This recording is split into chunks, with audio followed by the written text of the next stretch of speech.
Hello everyone. Today I am going to take the poem Shall I Compare Thee to a Summer's Day. It's a beautiful sonnet written by William Shakespeare.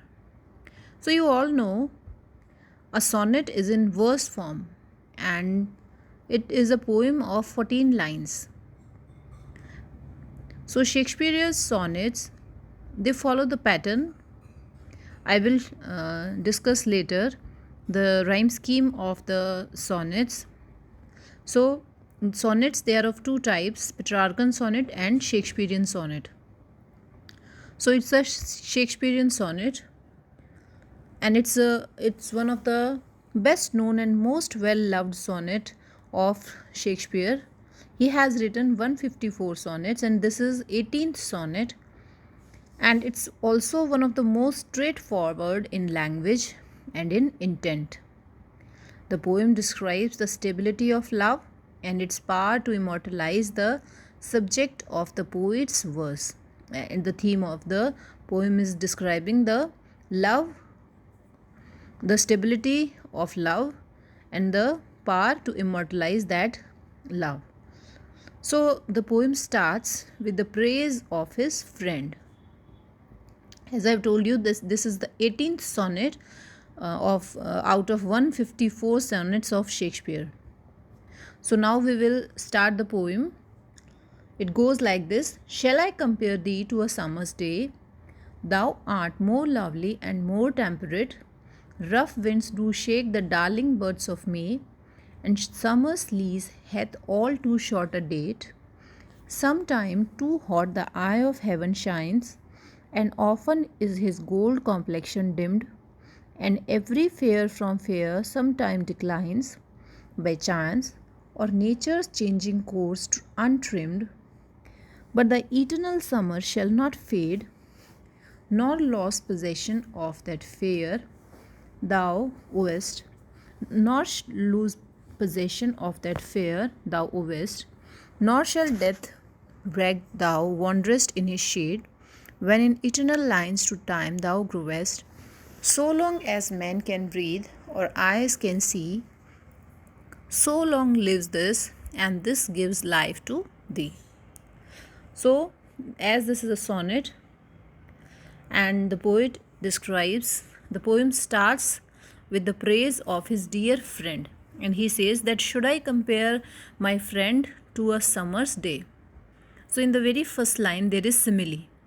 What is simile? Simile is a comparison. I have shared a video in which I have talked about the literary term. So simile is it's a figure of speech that compares one object with another. The things that are compared, they should be different.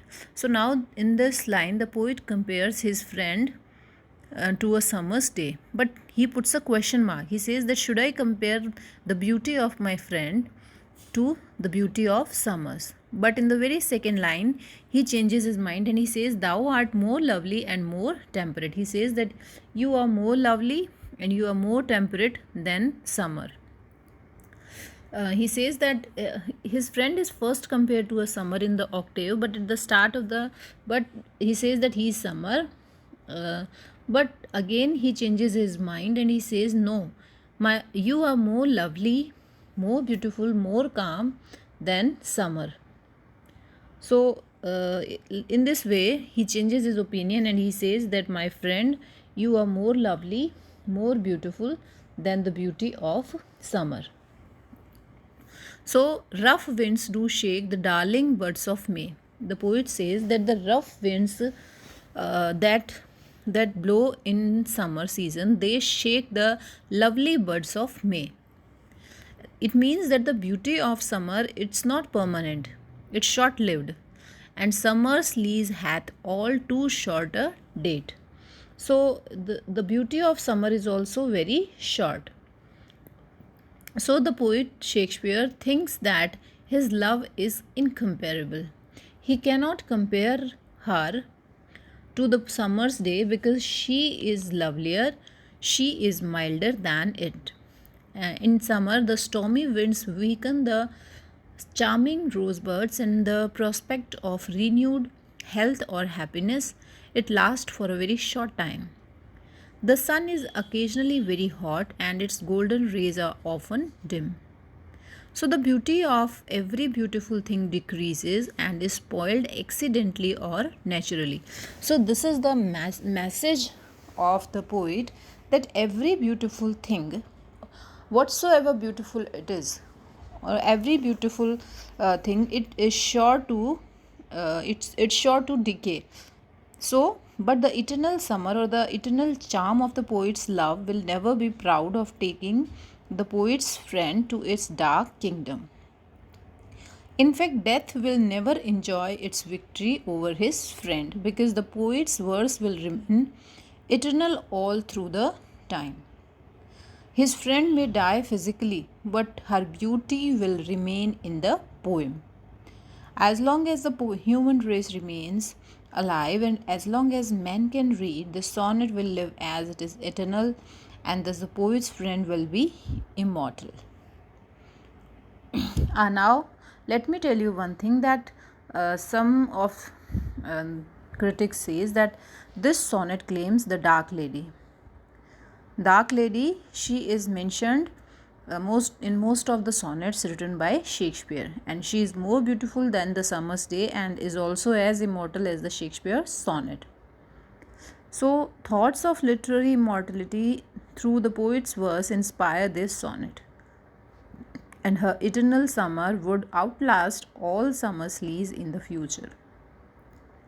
The beauty of the summer's day with the darling buds of May is not lovelier than her, and the eternal lines of verse would make an eternal summer of her beauty, denying death and time and their power of destruction.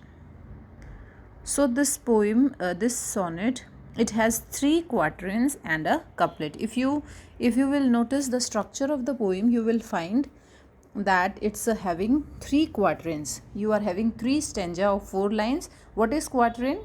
Quatrain is a stanza of 4 lines, right? So, you are having here 3 stanza. First stanza there are 4 lines, and again in second stanza there are 4 lines. In third stanza it's 4 lines. So we are having 3 stanzas of 4 lines and then a couplet, concluding couplet. Couplet is a 2 lines, right? So couplet, we are having here 3 quatrains and 1 concluding couplet. So this sonnet sonnet is having 3 quatrain and a couplet, and it follows the rhyme scheme A B B A C D C D E F E F E F and G G. So I'll explain the rhyme scheme and the pattern of rhyme scheme in later videos. So the ideas, let me tell you one more thing, that the sonnets, they are of 2 types, Miltonic sonnet or Petrarchan sonnet, and the other type of sonnet is Shakespearean sonnet. So in Shakespearean sonnet, the problem or the thought is expressed in the first part, that is in the quatrains, and in the concluding couplet the solution or the conclusion is given.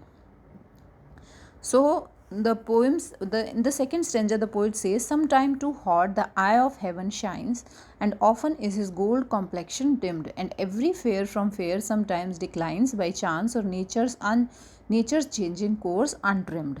The poet says that in the summer season sometime the sun shines very hot. Its heat is it's so hot that it is not tolerable, and sometimes the gold complexion of sun, it gets dimmed. So he says that every fair from fair, whatsoever beautiful a thing it is sure to decline either by chance or by the changing course of nature, and it is untrimmed. But thy eternal summer will not fade, and it will not lose the possession of that fair that the friend is having. Neither death can claim the beauty of his friend. So in the last concluding couplet, so long as men can breathe or eyes can see, so long lives this, and this gives life to thee. So in the last concluding couplet, the poet has tried to express the superiority of his poetry, and through the medium of his poetry he can immortalize his friend. So time and death can't wipe out her existence forever, and the poet has beautifully compared first to the beauty of summer, and then he rejected this idea, and he says that she is more beautiful, his friend is more beautiful than the beauty of summer. So thus in this way he has described his beauty, the very beauty of his friend. So the theme of this poem is this, that the friend may die physically, but her beauty will remain in the poem as long as the human race remains alive and as long as men can read. So this sonnet will live as it is eternal, and thus the poet's friend will be immortal. So the beauty of every beautiful thing decreases and is spoiled accidentally or naturally, but the eternal summer of the charm of the poet's love, it is forever. So it was all about the theme of the poem, and in the first stanza you are having this comparison. The poem compares the, and it's a shall I compare thee to a summer's day. So it's a comparison and it's a beautiful love poem. I hope you all have got the poem. If you feel any problem, then please tell me. Thank you.